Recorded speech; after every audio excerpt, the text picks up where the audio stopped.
Welcome to The Explainer. We're looking at an absolute gold rush happening right now in India's renewable sector. If you've been tracking the markets and you're ready to build a massively profitable, sustainable business, well, you're in exactly the right place. We've distilled a mountain of market intelligence into a comprehensive briefing on solarpreneurship in 2026. Okay, let's dive into this. Consider this explainer your step-by-step playbook. We're going to cover the 2026 solar boom, top solar market opportunities, the ALMM listing mandate, legal setup and licenses, subsidies, and MSME financing, and finally wrap it up with the blueprint for solopreneurship. We're going from macro market sizing right down to the granular details of licenses and financing. Right, Section 1, the 2026 solar boom. Let's start with the sheer, undeniable scale of India's solar growth and its trajectory to becoming the world's second largest solar market this year. India just crossed a monumental milestone, 150 gigawatts of installed solar capacity. But honestly, what's truly staggering here isn't just the number itself, it's the speed. We added that most recent 50 gigawatts in just 14 months. To put that into perspective, it took 11 years to hit the first 50 gigawatts. It's like the bureaucratic gears finally found some grease, right? The market has officially shifted from incremental growth to just explosive acceleration. And this brilliantly illustrates the path ahead. We're projecting a jump from roughly 145.8 gigawatts this year to over 348 gigawatts by 2031. That is a compound annual growth rate of over 19%, totally driven by this massive national target to hit 500 gigawatts of non-fossil fuel capacity by 2030. The pie is growing rapidly, and it's practically begging for new businesses to grab a slice. Okay, Section 2, top solar market opportunities. We know the market is huge, but where is the actual money flowing from? Let's talk about your future target audience as a solarpreneur. Just look at this stark contrast. In cities all across India, commercial and industrial clients are getting hammered by massive grid tariffs. We're talking up to 10 or 11 rupees per unit. But landed solar power, procured through green energy open access, which essentially lets businesses bypass the local grid and buy direct, costs only 5 to 7 rupees per unit. This right here is exactly why B2B clients are absolutely desperate for solar. It's no longer just a nice environmental PR move. It is a critical, bottom-line financial imperative for their survival. So who are these desperate clients? Your ideal target segments driving this boom are incredibly diverse. Data center capacity in India is tripling, and they need massive amounts of green power. Then you've got the National Green Hydrogen Mission, which relies entirely on renewables. MSME factories desperately need decarbonization to lower those crushing energy bills we just talked about. And let's not forget agricultural solarization through the PM-QSUM scheme, which is rapidly de-dieselizing the farm sector. What's even better, the government just lowered the open access threshold to mere 100 kilowatts. This is a total game changer. It literally opens the floodgates for medium-sized factories, local malls, and hospitals to buy direct solar power. Moving on to Section 3, the ALMM List 2 mandate. Because look, every massive opportunity comes with a catch, right? Let's introduce the strict new legal realities of 2026 that every single solarpreneur must navigate. This is the phrase you need to permanently burn into your brain. No DCR, no deal. DCR stands for Domestic Content Requirement. As part of the Make in India initiative, the government is ensuring that this solar boom actually benefits domestic manufacturing. So, DCR compliance? It's now a completely non-negotiable criterion if you want to access the most lucrative parts of the market. No way around it. Let's demystify the jargon for a second.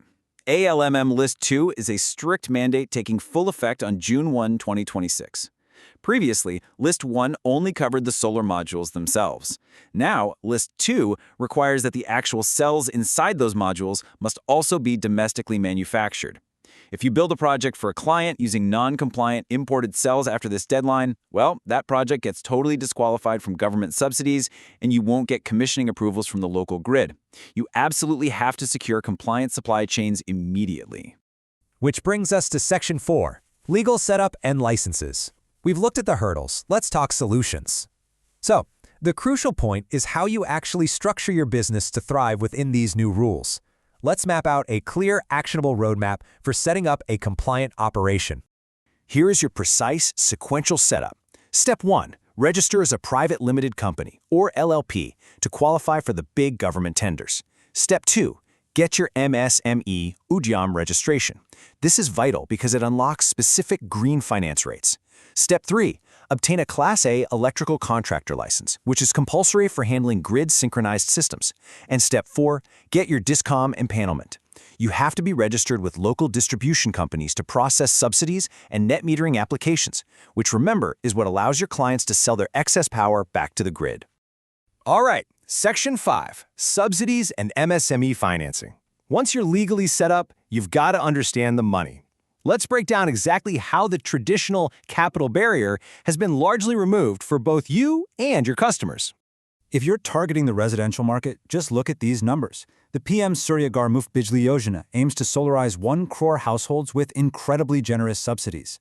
30,000 rupees per kilowatt for the first 2 and 18,000 for the third, capping at a maximum subsidy of 78,000 rupees.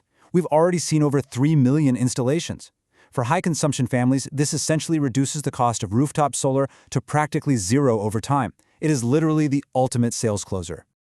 And for your commercial and MSME clients, financing is basically pre-solved as well. You can point them towards SIDBI funding, which can offer up to 100% project financing, or public bank loans that are collateral-free with interest rates hovering way down between 5.75% and 7%. These incredibly low-interest setups allow you to close B2B sales by offering highly attractive EMI deals, where the client's monthly loan payment is often lower than their current electricity bill. I mean, it's a no-brainer for them. Final section number 6, Blueprint for Solarpreneurship. Let's bring this whole shebang together. We've covered the market size, the laws, the licenses, and the money. Now let's look at a strategic, long-term playbook for you to acquire customers and build a truly sustainable operation. Now, what's really interesting about this slide is how much customer acquisition has evolved. In 2026, digital trust is the absolute lead driver for capturing both B2B and B2C clients. You need to generate bulletproof social proof, case studies, real ROI numbers from past installations. You must deploy AI-ready content, also known as answer engine optimization. So when local businesses ask AI about solar savings in Delhi, your business is the one that pops up. And finally, you've got to implement high-speed WhatsApp nurturing to instantly engage leads the very second they express interest. And as your business scales, you have to move beyond this outdated panels-only mindset. True, long-term profitability relies on offering integrated energy solutions. The future completely belongs to battery energy storage systems, or BESS, which lets you offer intelligent peak shaving. Basically, this means your clients can use their stored solar power during the grid's most expensive peak hours, maximizing their savings.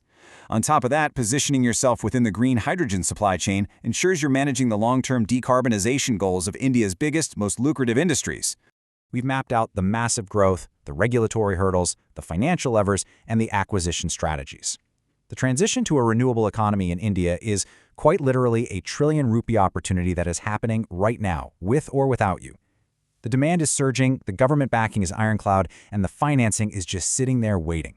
So the only question left is, what role will you play when India fully flips the switch on its renewable future? I really hope this explainer gave you the clarity and structure you need to get out there and take that first step.